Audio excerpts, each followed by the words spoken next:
welcome everyone to another episode of Global Fintech. Hosting here with Matt Flannery. Matt and I co-founded Kiva.org, a global microfinance nonprofit that we started over 15 years ago. And now we're over at Branch International, which is focused on financial inclusion in emerging markets using smartphones and AI. And we're really excited to be talking to a real pioneer in the space. We both work in Nigeria. This is Babs from Kuda. Babs and his team are pioneering the expansion of financial inclusion, and really the concept of neobanking in Nigeria are really one of the leaders in the market. So we're just really excited to have you on. Thank you for making the time to share your story with us.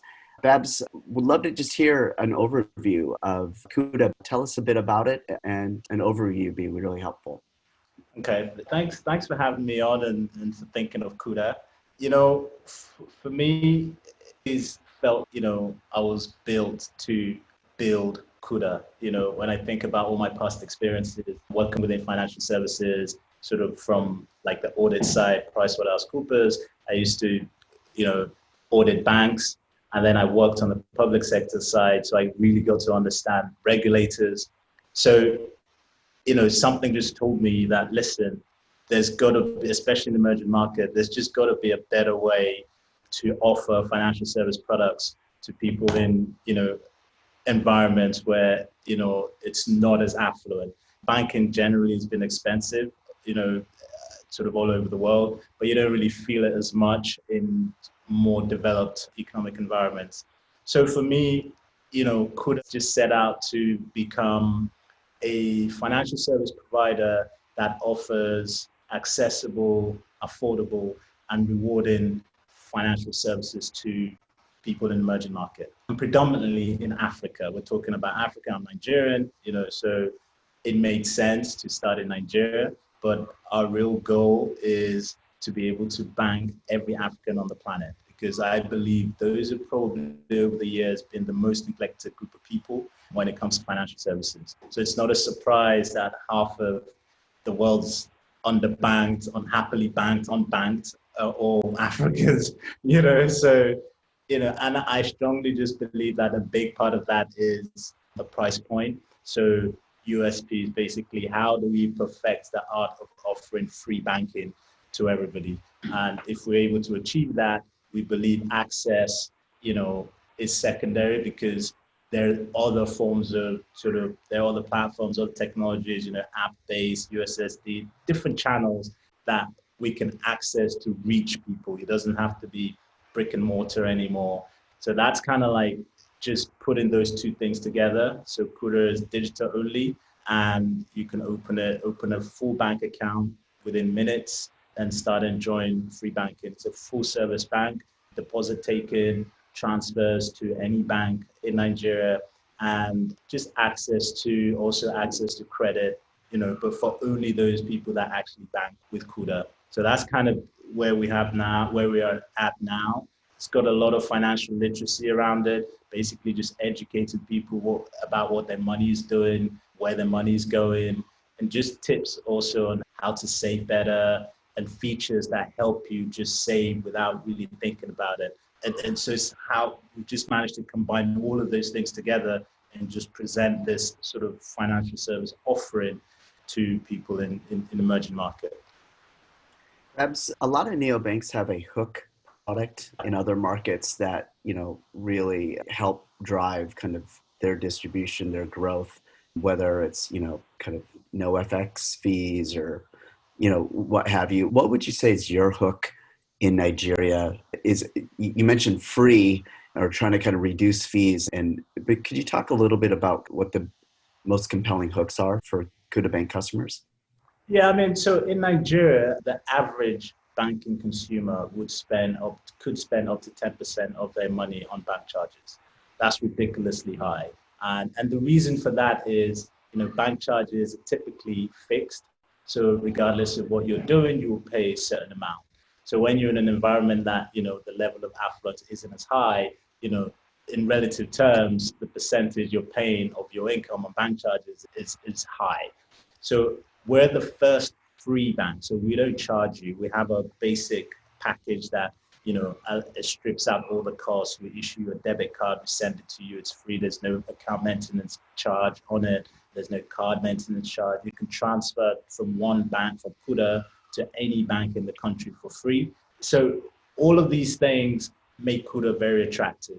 Plus the fact that you can pretty much just do everything that you need to do. So the free is the hook, but it's not necessarily what will sustain you. It's all the other things you're able to offer. The fact that you can literally pay all your bills, you can, pay for your phone, your airtime, you can save easily, and you just have a better understanding of what your money is doing. Plus the effortless customer service, critical, especially in an environment where, there is this kind of lack of, understanding of finance generally. Is by having customer service that is just sort of not too formal, but just enough to make you understand, the intricacies of financial services, not trying to sort of trick you into doing something. It's just very simple. But yeah, the free is definitely a big hook for, for people that don't have a lot of money, and we've seen a lot of traction because of that. I don't know much about cards. I've never worked at a company that issues cards, but it does strike me that in many of the African countries, it might be difficult, like logistically, to get millions of people a card, or to go from, the step of them signing up for it to shipping it, to getting to their house, to having them unwrap it and activate it successfully. It seems like there's a lot of chances for that to fail. Clearly, you've had a lot of success sending cards to people. So does it work out better than you thought? Is it harder than you thought? Or how hard really is it? I think you're absolutely correct. It's probably one of the most challenging parts of our business, but we felt it's really important to have that. The whole thing around, banking and getting people to bank, people, especially in Nigeria, and I think for a lot of Africa as well, people are generally highly aspirational. So, no one really wants to have, oh, this product is for the poor people. Yeah, of course not. Yeah. So you got to offer something that everybody can use, and the rich people use it. But guess what? You can actually afford it this time.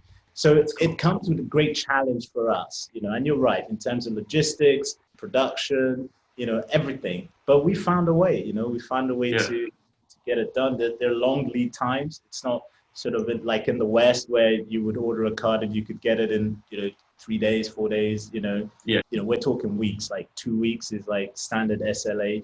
But, in that time, you are able to do lots of other things. You're able to still transfer to the merchants when you go to the stores or kiosk or whatever.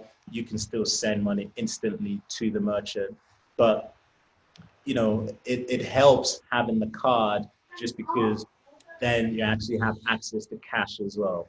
Yeah. Because, it's one of the important things in terms of sort of infrastructure, in as much as we want to be fully digital and whatnot, we're not quite there yet. We will still require access to cash. And with the card, there's access to, obviously, you can use it at ATMs. You can also use it with agents, mobile money agents. So it's very important to have the card because not everybody will be able to accept the transfer. You've been to Lagos. I don't know if you ever took a public transportation in Lagos, ever dared to do it, but you can't do a transfer. You can't use, you have to pay cash. So in a lot of touch points, you still need cash. That's why the card is very important. That's amazing. Huge accomplishment just to get it out there to so many people. And I know you're one of the most downloaded apps in the country. So you've clearly broken through the initial hurdles that people would think about when evaluating this idea. Premal, were you going to say something? Yeah, I was just curious. Can you just describe, significant milestones in the company's journey? What have they been? Well, milestones. There are lots. We're now over 100 people. I got scared when we were a team of 20. We went from 3 people to 10 people to actually Ores on the line. He was one of the early ones. He made me wait 6 months before he joined. it's the team is growing. Just the ability to sort of get used to that. In terms of sort of financial metrics or customer metrics, we're over 500. We're actually 600,000 now. I mean, it's moving quickly every day now. So the last time I checked, so we want to get to 1 million sort of pretty quick. Again, first 10,000 customers was like, oh, wow, amazing. And then, 100,000, we celebrated 100,000. After that, I mean, I don't even remember thinking about it. One day I just looked, oh, we've crossed 500,000. Oh, great. So Be that's thankful. in terms of customer acquisition. Yeah, and we did our first $1 billion month in December, which is, again, in terms of total transaction volumes, so it's kind of, Kuda's kind of got a life of its own now. It feels like there's a really strong product market fit. People are really sort of, attached to it. And the funny thing is we do get complaints. We get a lot of complaints, but that comes, when I read between the lines, it comes from the fact that we've set such a high bar at such an early stage that, and Nigerians are quite sort of, they always want more, So, you set the bar so high, come on, you gotta deliver now, So right. it keeps us kind of, motivated to, to be at that, top level, all the time. So yeah, I mean, I think those are some of the major things. Obviously, we were able to raise some capital for a seed round. Again, that was pretty sort of, for us, it was pretty impressive, at least internally, just because it was such an uncertain period with COVID and the stories, we'd actually sort of thought we'd raised capital before and the investors pulled out just because, they got scared and we thought, Oh no. this is it. It's all over. Oh gosh. Yeah. Wow. So that was good, and we got some really interested investors that we're working with, and so yeah, I mean, those I would say those are sort of most of the sort of significant milestones. We have our banking license. Obviously, we got that before we even launched.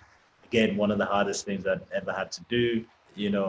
So I mean, lots of things. It's actually, for me, it's unbelievable that we've actually been able to get to where we've gotten to. You say you're going to do it, but to actually see it materialize, it's it's pretty amazing. So yeah.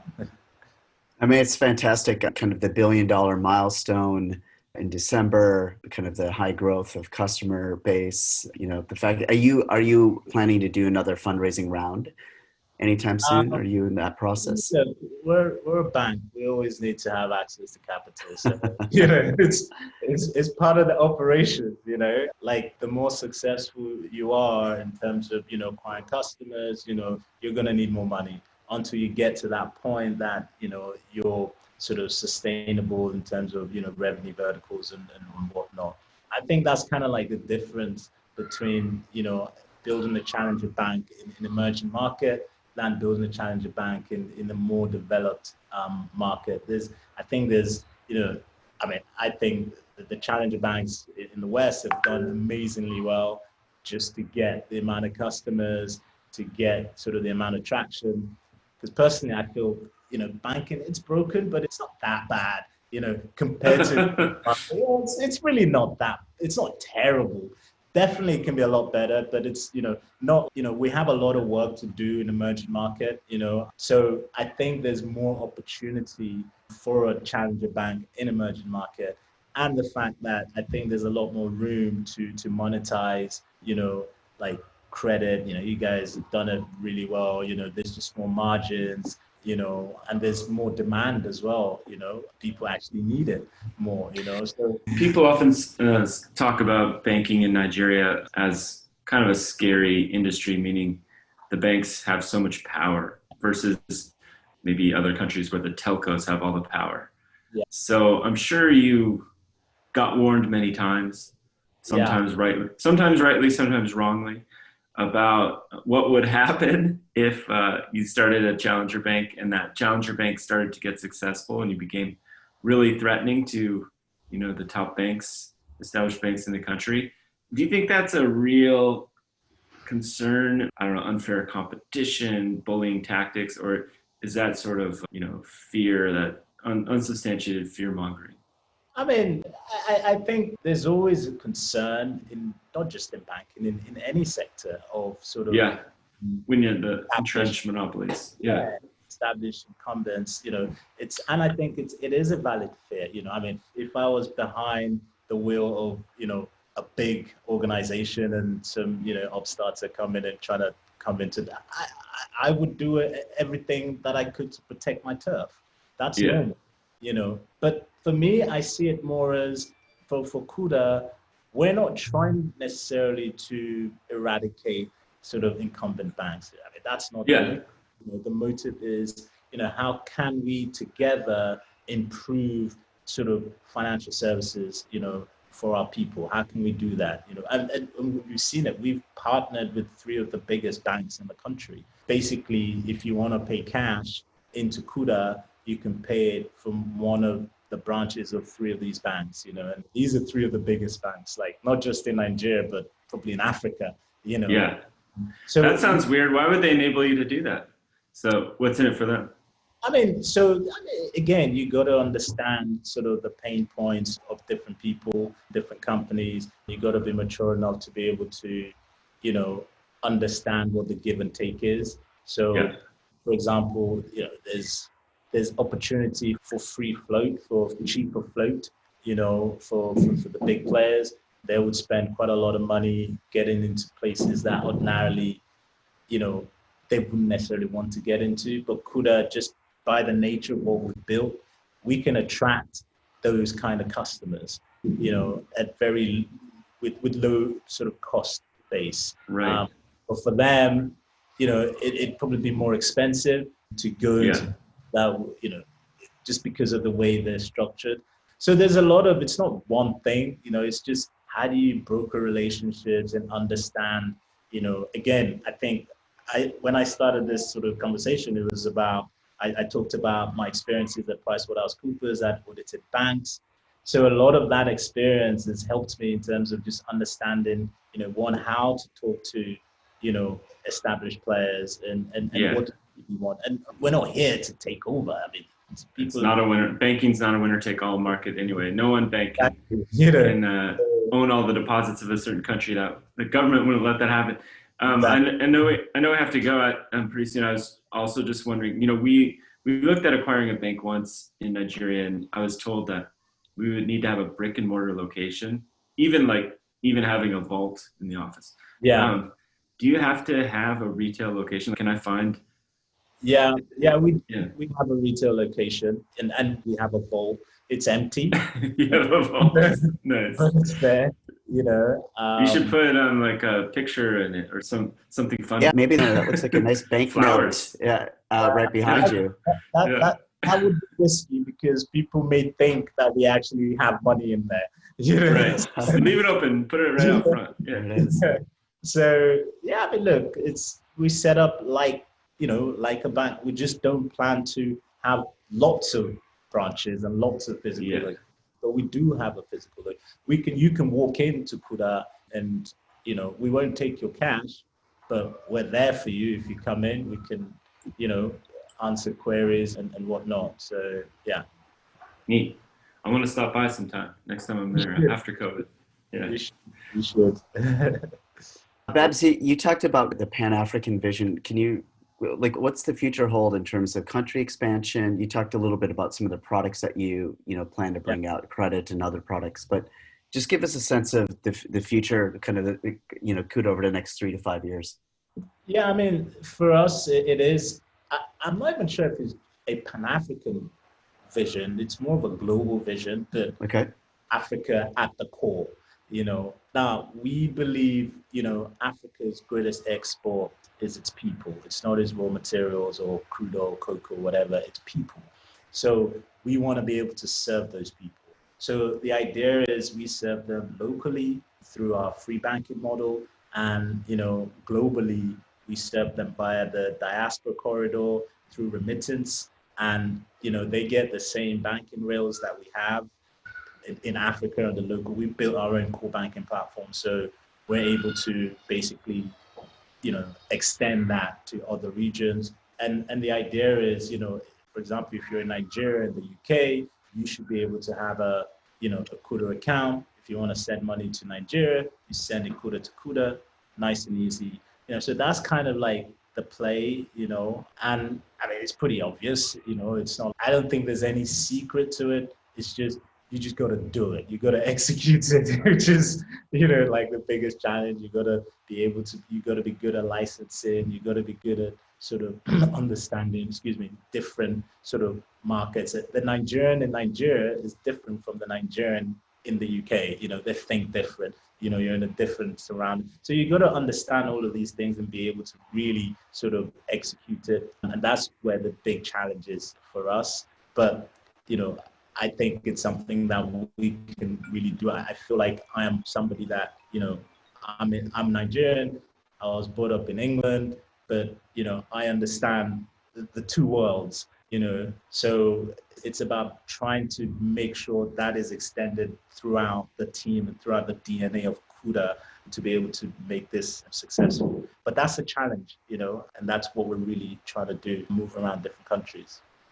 What's your view of groups like Chipper that have kind of their wedge product is, very much around just payments, and then kind of the traction that they're seeing in the capital markets, or, in the fundraising, huge round recently that they just announced with, Bezos leading it, others.